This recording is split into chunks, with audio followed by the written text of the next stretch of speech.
Εδώ το καινούργιο φαναράκι που θα βάλουμε στο Z. Τώρα θα βάλει τη φύσα να δούμε αν δουλεύει.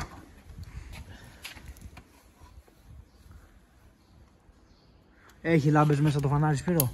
Πρέπει να έχει, ρε. Βλέπεις να έχει? Ναι, έχει. Ωραία, το αφήνω Λοιπόν, εδώ. για κράτα ή πάρε εσύ το κλειδί να βάλεις, να δούμε.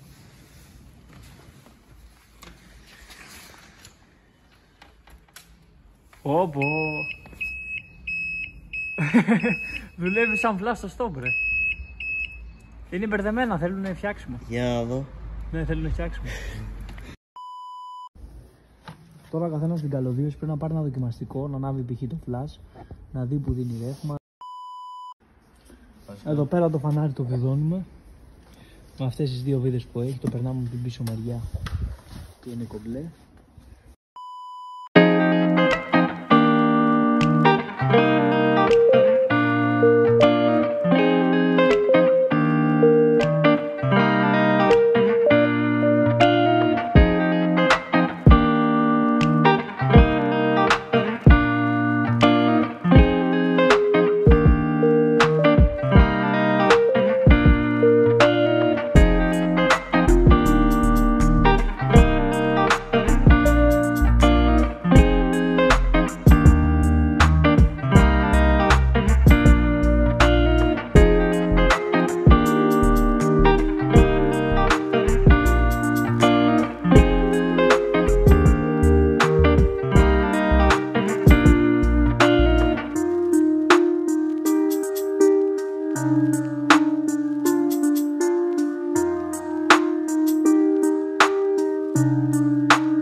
Και εδώ βλέπετε το τελικό αποτέλεσμα. Αυτά από εμάς, θα τα πούμε στο επόμενο βίντεο.